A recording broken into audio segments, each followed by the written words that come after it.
Bonjour, c'est Jules Lavie pour Code Source, le podcast d'actualité du Parisien.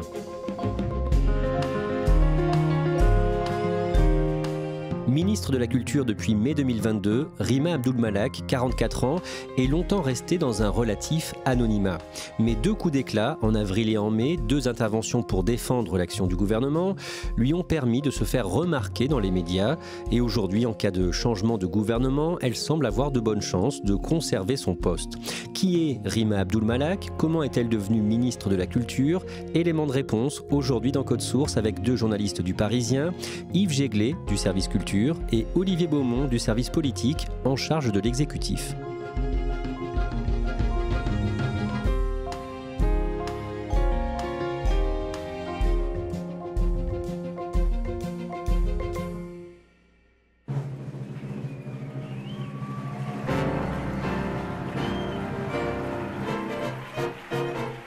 Yves Jéglé, le lundi 24 avril au Théâtre de Paris, c'est la 34e Nuit des Molières qui récompense chaque année les meilleurs artistes et productions de théâtre. Cérémonie diffusée en direct sur France 3 et à un moment, deux artistes, membres du syndicat CGT, montent sur scène pour une prise de parole au sujet notamment de la réforme des retraites.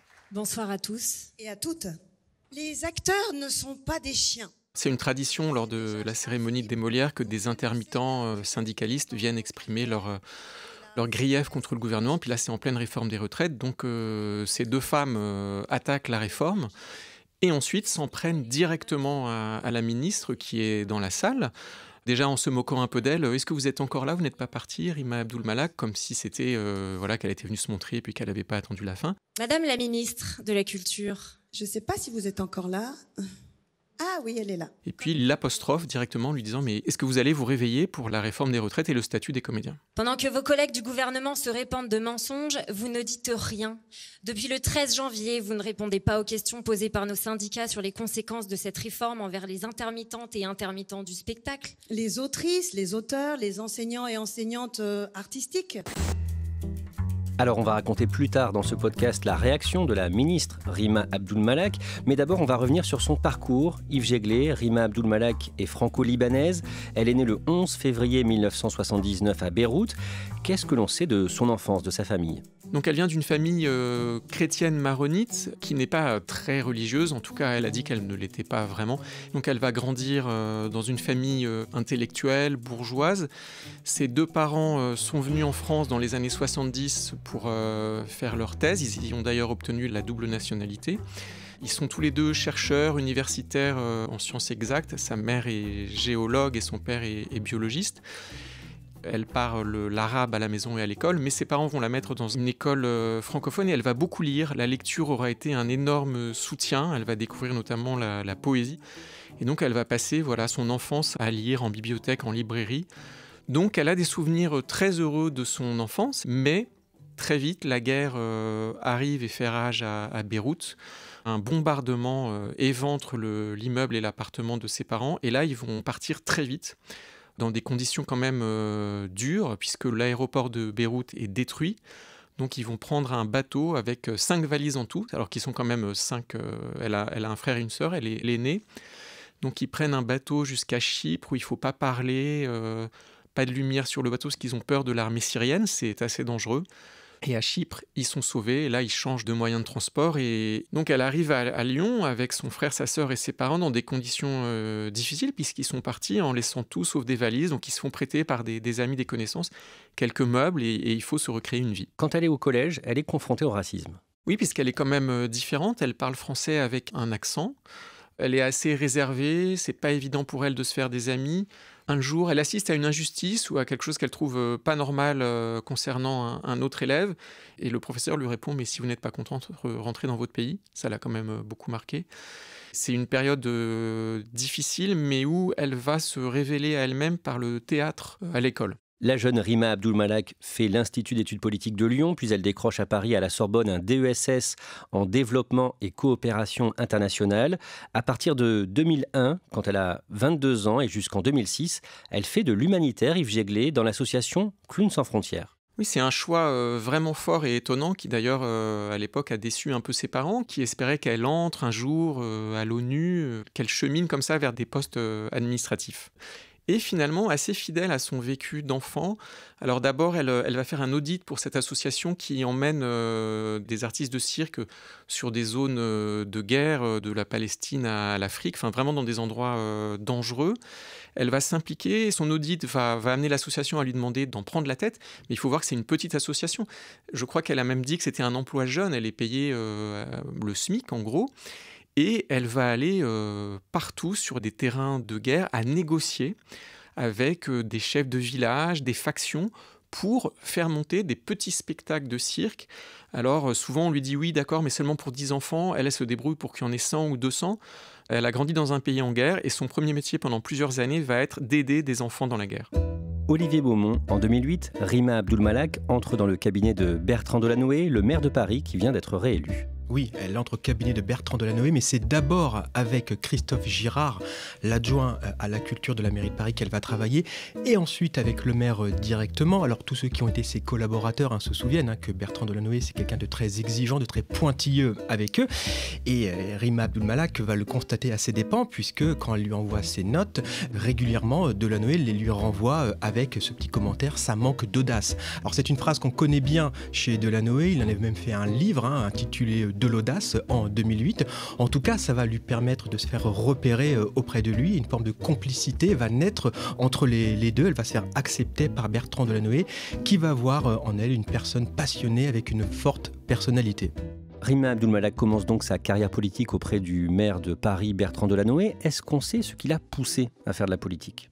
Elle est sensible au discours de la gauche et puis elle est marquée aussi, comme beaucoup de Français, jeunes adultes à l'époque, par ce fameux 21 avril 2002 où Jean-Marie Le Pen se qualifie pour le second tour de l'élection présidentielle. Rima Abdul-Malak, elle s'est toujours battue contre le Front National et aujourd'hui contre le Rassemblement National. C'est quelque chose qu'elle verbalise assez régulièrement auprès de son entourage et de ses collaborateurs. Son engagement est forcément lié aussi à son combat contre le Rassemblement National et contre l'extrême droite en général. En 2014, quand elle a 35 ans, elle décroche un poste important à New York. Important et même prestigieux puisqu'elle est attachée culturelle à l'ambassade de France aux États-Unis. Prestigieux effectivement, mais aussi utile parce que ça va lui permettre d'étoffer son réseau. Par exemple, c'est elle qui organise la visite à New York de Brigitte Macron quelques mois après l'élection de son mari à l'Élysée. Ça se passe en septembre 2017, en marge d'une assemblée générale des Nations Unies. Alors il faut dire que Rima Abdul-Malak, elle connaissait déjà Emmanuel Macron, puisque quand il était encore banquier à la Banque Rothschild et qu'elle était conseillère de Bertrand Delanoë à la mairie de Paris, elle avait œuvré en coulisses pour qu'il soit intégré dans le conseil d'administration du théâtre de la ville. Si on voulait faire une petite boutade, on pourrait dire qu'à l'époque, c'est elle qui avait recruté Emmanuel Macron. En 2019, Rima Abdul-Malak devient conseillère culture et communication du président Emmanuel Macron. Concrètement, ça veut dire quoi ? Concrètement, ça veut dire qu'elle lui rédige des fiches sur les enjeux culturels du moment, sur les médias, sur les artistes en vue, ceux qui comptent. Et elle va notamment travailler avec Emmanuel Macron pendant le Covid sur cette fameuse année blanche des intermittents du spectacle où elle va se battre vraiment et donner tout son poids et toute sa sueur pour le maintien de l'indemnisation des intermittents du spectacle, malgré l'absence de représentation et de tournage en raison bien évidemment de l'épidémie. Et Rima Abdul-Malak se montre particulièrement attentionnée avec le président. Oui, elle a ses petites habitudes, et notamment quand Emmanuel Macron fait des longs déplacements, donc des longs voyages, des heures de vol. Elle lui prépare des livres à lire pendant ses déplacements, et puis elle lui envoie aussi de temps à autre des poèmes qu'elle lui fait parvenir par mail. Alors évidemment, ça c'est très vite en interne, au sein du palais, ça fait jaser certains, qui considèrent que c'est une façon pour elle d'exister auprès de lui, de se mettre en avant, ce qu'elle ne dément pas d'ailleurs, mais elle précise que ces poèmes, elle les envoie aussi à des collègues et à des chefs directs. Début juillet 2020, quand Jean Castex remplace Édouard Philippe au poste de Premier ministre et qu'un nouveau gouvernement est formé, certains parlent de Rima Abdul-Malak pour le poste de ministre de la Culture. Oui, mais c'est finalement Roselyne Bachelot qui va être nommée ancienne ministre de la Santé de Nicolas Sarkozy. Elle a de l'expérience, c'est un visage connu des Français, qui n'a pas peur d'aller dans les médias. Et on se souvient que l'enjeu à l'époque, c'est de succéder à Franck Riester, qui était une personnalité beaucoup plus lisse, dans un ministère qui a besoin de rayonnement et de lumière. Rima Abdul-Malak, le grand public ne la connaît pas, c'est une conseillère de l'ombre de l'Élysée, et donc une personnalité plus flamboyante et plus connue comme Roselyne Bachelot va être finalement choisie par le chef de l'État. Alors elle, évidemment, ça va être une petite déception à ce moment-là, mais elle ne l'avouera pas publiquement en disant officiellement qu'elle n'était candidate à rien. Peu de temps après cette nomination, la conseillère culture du président, Rima Abdul-Malak, appelle Roselyne Bachelot, la ministre, pour lui dire qu'elle est à sa disposition pour toute question si elle a besoin d'un service. Roselyne Bachelot lui répond en substance qu'elle va se débrouiller toute seule et qu'elle n'a pas besoin d'elle. Olivier Beaumont, dans les mois qui suivent, Rima Abdul-Malak est parfois surnommée la ministre de la culture bis. Ah bah oui, et puis ça va même faire l'objet d'un long reportage avec une de nos confrères de l'hebdomadaire L'Obs en janvier 2021 qui titre tout simplement Rima Abdul-Malak, l'autre ministre de la Culture, à un moment où elle n'est que, entre guillemets, conseillère du président de la République. On sait qu'elle est appréciée d'Emmanuel Macron, qu'elle a son oreille, qu'il l'écoute, et puis elle a aussi pour elle de faire l'unanimité dans les milieux culturels, ce qui n'est pas toujours le cas du président de la République. Et donc effectivement, pour toutes ces raisons, elle est qualifiée parfois comme la ministre de la Culture de l'ombre. Emmanuel Macron réélu 58%. En 2022, Emmanuel Macron est réélu le dimanche 24 avril. Le 16 mai, Elisabeth Borne remplace Jean Castex au poste de Premier ministre.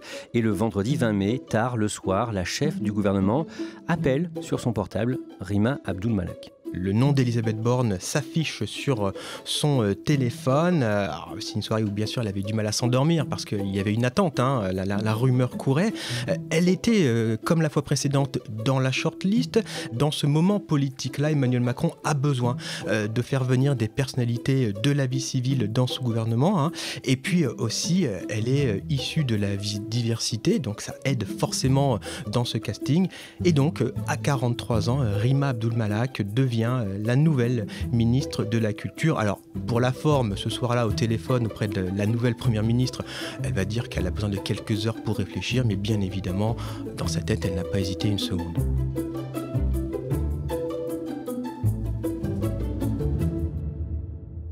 Le vendredi 20 mai, au ministère de la Culture, rue de Valois, dans le 1er arrondissement de Paris, Roselyne Bachelot accueille Rima Abdul-Malak. Madame la ministre, chère Rima, je vous souhaite le meilleur.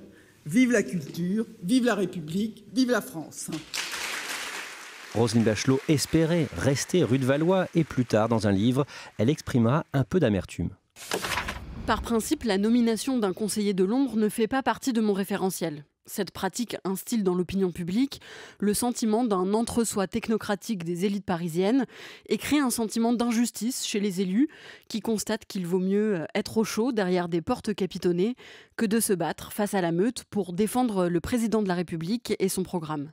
Yves Jéglé, dans les premiers mois de son mandat, Rima Abdul-Malak se montre plutôt discrète. En tout cas, on n'a pas l'impression de la voir beaucoup dans les médias. Non, elle est très discrète, on la voit pas, on l'entend pas, elle travaille, et puis le problème c'est que médiatiquement elle est d'une génération où finalement on ne connaît plus du tout les noms des ministres, sauf s'ils font parler d'eux, ce qui n'est pas le cas dans les premiers mois de son activité. Pendant l'hiver et au début de l'année 2023, Olivier Beaumont, on l'a dit même, menacé. Eh bien oui, parce que 6 mois après leur nomination, elle, comme d'autres membres du gouvernement issus de la société civile, n'arrivent pas à imprimer.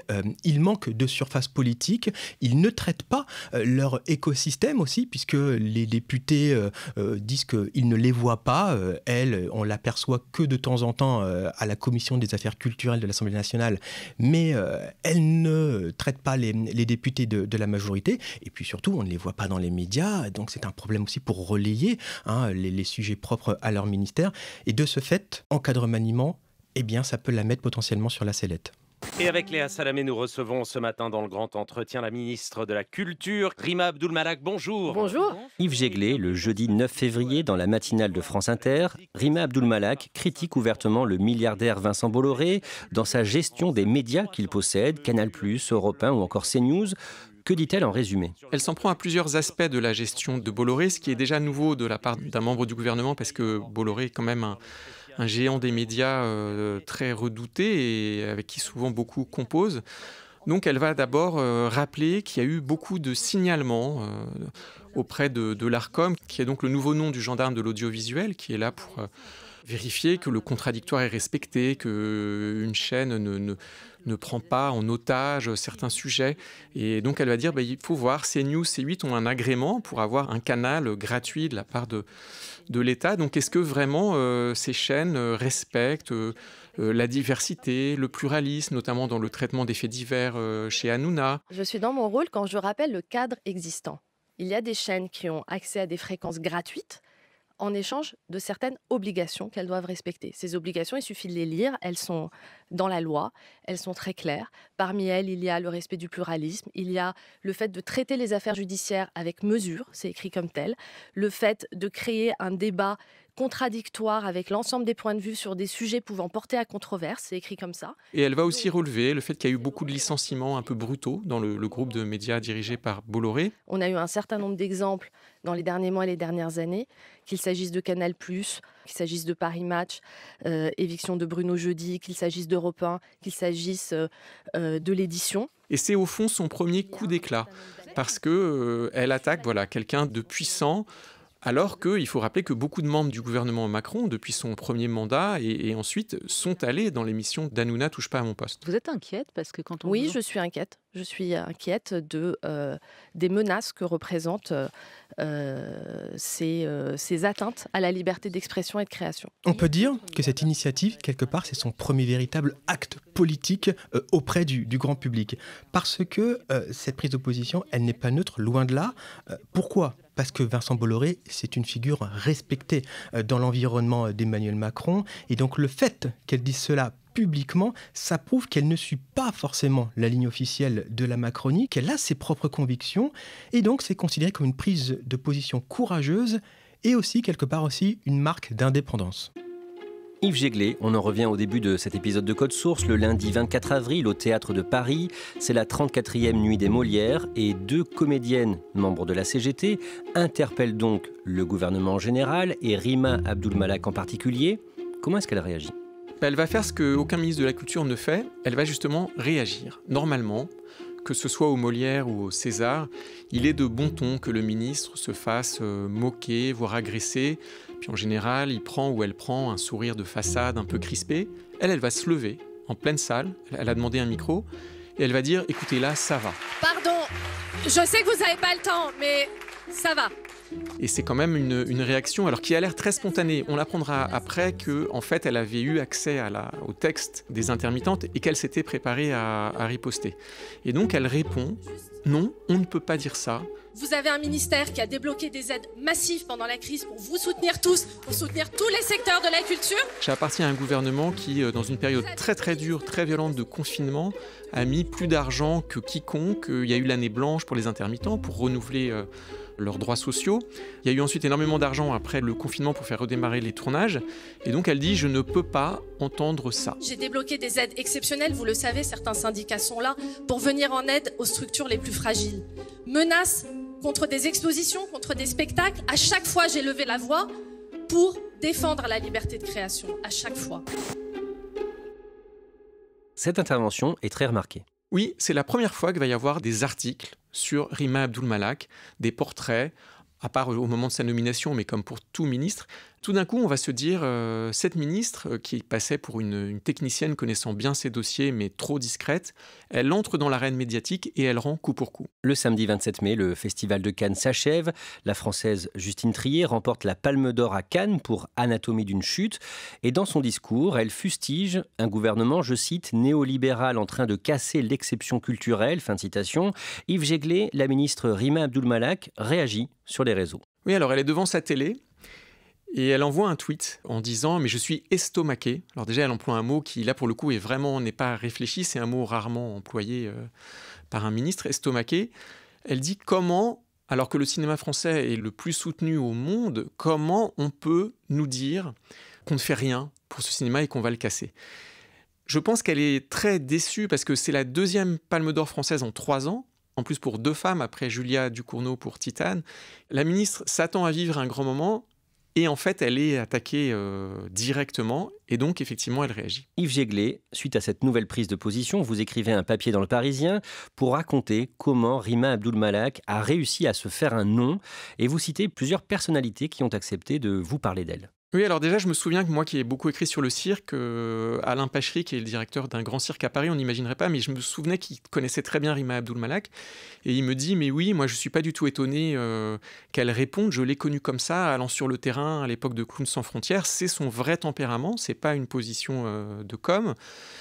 Il y a aussi Gaspard Ganzer, qui a été un moment une figure montante sous Hollande, qui a travaillé avec elle à la mairie de Paris et qui dit il était temps.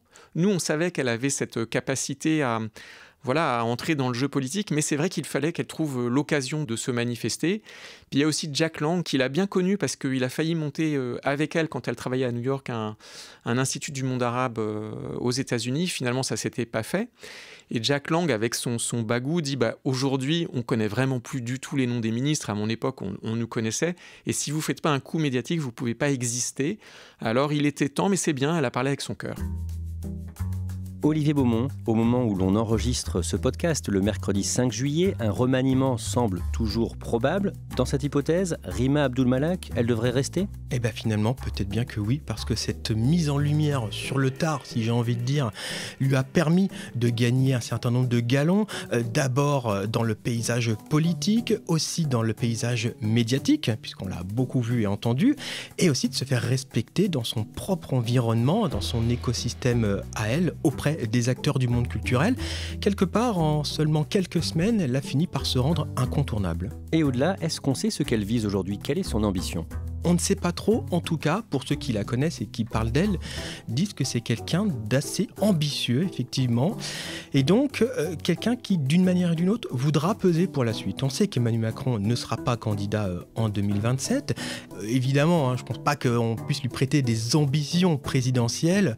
En tout cas, je pense qu'elle voudra compter dans la campagne. Elle aura aussi, Rima Abdul-Malak, à cœur de vouloir combattre le Rassemblement national et donc de pouvoir peser avec le candidat de la majorité sortante.